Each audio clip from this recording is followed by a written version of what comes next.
मतलब बागी। बिहार का मतलब ही होता है संघर्ष करना। और आज मनीष कश्यप भैया को जय सिया राम। माँ सीता की धरती बिहार से आज हम एक ऐसे इंसान के साथ अपने पॉडकास्ट को करने जा रहे हैं जो हमेशा ही सिस्टम के खिलाफ, जो सिस्टम की खामियां हैं, जो करप्शन है और जो गरीबों की बात है, जो माइग्रेंट वर्कर्स की बात है, जो बिहार के गरीबों की बात है, उसको हमेशा ही उठाने वाले आज हमारे साथ हैं मनीष कश्यप भैया, जिनको पूरी बिहार की 13 करोड़ जनता सनम बिहार के नाम से जानती है। बिहार के बेटे के साथ हमारा ये एक्सक्लूसिव पॉडकास्ट होने जा रहा है। तो माँ सीता को प्रणाम करते हुए और छठी मैया का नाम लेते हुए आज हम अपने इस पॉडकास्ट को मनीष कश्यप भैया के साथ शुरुआत करने जा रहे हैं।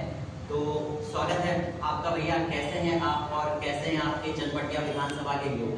बहुत बहुत धन्यवाद। मैं ठीक हूँ और मेरा चनपटिया विधानसभा के लोग अभी परेशान हैं और परेशान भ्रष्टाचार की वजह से है। अभी बाढ़ आया हुआ है, बाढ़ की वजह से परेशान है, कुव्यवस्थाओं की वजह से परेशान है और इन सारे समस्याओं का समाधान ढूंढने का हम लोग लगातार प्रयास कर रहे हैं। आपने कहा भैया कि पहले आप इंडिपेंडेंट इलेक्शन लड़े, उसके बाद आप बीजेपी में गए, उसके बाद आप जन स्वराज से जुड़े। तो मैं आपसे जानना चाहता हूँ भैया कि आप अगर बता पाए कि आपकी आइडियोलॉजी किस तरीके से समझा जाए और जन स्वराज में आने के बाद आपको क्या फर्क समझ में आया जो बाकी की आप मुझे देखें यूट्यूब पे मैं किस मुद्दे पे सबसे ज्यादा वीडियो बना रहा हूँ? जो गरीबों का मुद्दा है, जो रोड का मुद्दा है, जो पानी लगी हुई है और इन सभी चीजों पे आप जिनको सभी लोग नकार देते हैं, जिन पे किसी का ध्यान नहीं जाता, जिन पे बड़े भारत में कभी पत्रकार नाला पे ध्यान दिया ही नहीं है आज तक। तो सही बात है।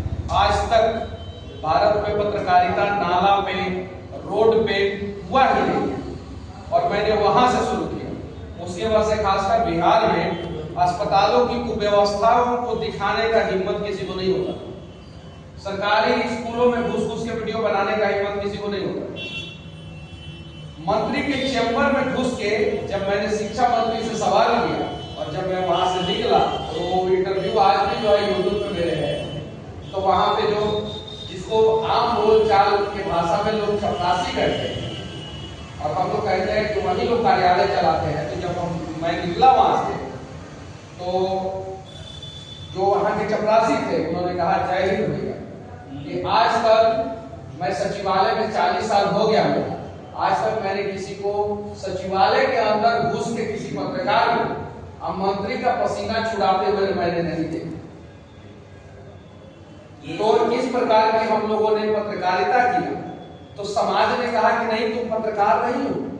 पत्रकारों का एक पूरा समूह ने कहा कि तुम पत्रकार नहीं हो। तो हमने अपने आप को यूट्यूबर मान लिया कि भाई जब हम आपके लेवल में फिट नहीं बैठते हैं, हम आपके तरीके से फिट नहीं बैठते हैं, हमारा रिलायंस शब्द से आपको प्रॉब्लम है, हमारे तरीके से प्रॉब्लम है, हमारे शब्दों के सिलेक्शन से प्रॉब्लम है, तो भाई आप रजनीगंधा का प्रचार करते रहिए, हम बिहार के गरीबों का आवाज उठाते रहिए। आप शिखर का प्रचार अखबारों में और बड़े बड़े प्रोग्रामों में करते रहिए। हम भाई हमारा तरीका वैसे मैच नहीं करेगा। हम गरीबों के घर में जाके खाना खाएंगे और उनके लिए आवाज उठाएंगे। तो हमारा तरीका अलग था, इसलिए मुझे पत्रकारों का एक बड़ा समूह ने मुझे अपना माना नहीं, तो मैंने अपने आप को यूट्यूबर माना और यूट्यूब के जरिए से जो है मैंने आवाज उठाया और आज इस मुकाम पर पहुंचा। ये बहुत ही हमारे लिए और हम जैसे युवाओं के लिए बहुत ही गर्व और इंस्पिरेशन की बात है कि आप हमेशा से ही एक ऐसे आवाज बन के उभरे हैं जो कोई और लोग हिम्मत नहीं। बिहार में ग्राउंड रिपोर्टिंग नहीं होता। बिहार में कोई बड़ा घटना हो जाता था तो दिल्ली से टीम आती थी और कवरेज करके जाती थी। हालांकि मेरे से पहले भी यूट्यूब पे कुछ लोग बिहार में वीडियो बनाते थे। मैं तो 2012 से वीडियो बना रहा हूँ और जब मैं पटना आया 1600 में तो उसके पहले कुछ लोग वीडियो बनाते थे, लेकिन स्टूडियो में बैठ के ग्रीन क्रोमा चलता था, इधर गोल गोल ग्लोब घूमता था, इधर इतना वीडियो का ट्रांसफर, इतना सीओ का ट्रांसफर, यही सब। जमीन पे जब मैं उतरा तो बहुत सारे लोगों ने जो है कटाक्ष किया। लोगों ने कहा कि तुम सुरक्षित नहीं बच पाओगे, तुम्हारा तरीका गलत है, ऐसे नहीं बात करना चाहिए। और मैंने सीधे धड़ल्ले से रिलायंस शुरू कर दिया। कॉलेज में गया वैसे ही अपने स्टाइल में, सीनेट की बैठक में जो है छपरा यूनिवर्सिटी में जब लात मार के जब मैं बैठक में घुसा, गेट पे लात मार के खोल नहीं रहा था सर, मैं बोला था कि खोलो भाई खोलो, नहीं खोलो, लात मार दिया तो आप ही कर सकते हैं। लात मार दिया तो बहुत सारे बुद्धिजीवी कहने लगे कि तरीका गलत है। आज उन्हीं बुद्धिजीवियों का जो है जब कार डूब गया बेतिया में बाढ़ के पानी से तो कह रहे हैं कि भ्रष्टाचार चरम सीमा पे। तो ये चीजें जब मैं ठेकेदार को पकड़ा तो ठेकेदार भागना शुरू किए, मैं इंजीनियर को पकड़ा तो इंजीनियर भागना शुरू किए, मैं जब सचिवालय में गया तो मंत्री लोग भागना शुरू किया, सचिवालय में गया तो मैं नेताओं को पकड़ा तो वो सवाल से भागना शुरू किए। मेरा तरीका जो भी था, जैसे भी था, जिस प्रकार से था, मैं उस तरीके के सहारे जो है मैंने बिहार के लोगों के लिए आवाज उठाई और आज जो है मैं लगातार आवाज उठा रहा हूँ, भी आवाज उठा रहा हूँ।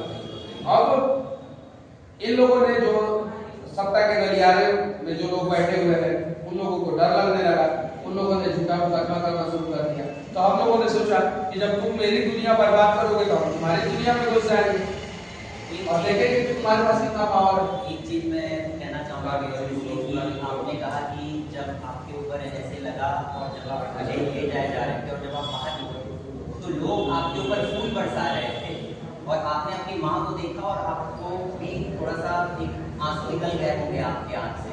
तो आपको लगता है भैया कि आप कभी टूटे हो या कुछ लोग आपको तोड़ना चाहते हैं, आपकी आवाज को दबाना चाहते हैं, जैसे कुछ बड़े लोग जो आपको दबाना चाहते हैं? देखिए, जब तक साधारण परिवार के किसी युवक को प्लेटफॉर्म नहीं मिलता है तब तक उसको दर-दर के ठोकरें खाना होता है, अनेकों दरवाजों पे जाना होता है। हम लोग किसी नेता के घर पैदा नहीं हुए, हम लोग जो है सिंपल फैमिली में पैदा हुए।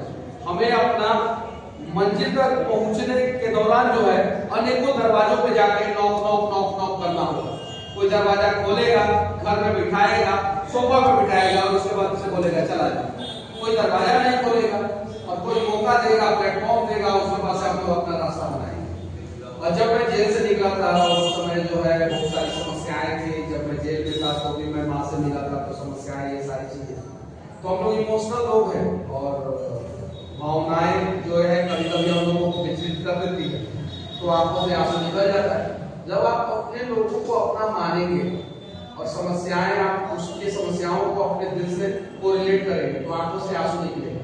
और जब आप अपने आप को जो है उससे जो है मतलब कोरिलेट नहीं कर पाएंगे तो आपकी आंखों से आंसू नहीं निकल पाएगा। मैं एक जगह गया था, वैसही पोखरिया पंचायत में एक औरत थी, बोली कि जब मेरे पति मर रहे थे तो उन्होंने ऐसी ऐसी बातें बोली थी कि तुम्हारे लिए ये कर दिया हूँ, वो कर दिया हूँ, अब तुम इन बच्चों को पाल पोस के बड़ा करना है। मतलब इस प्रकार से वो बोल रही थी कि आंखों से आंसू जो है निकल रहे थे।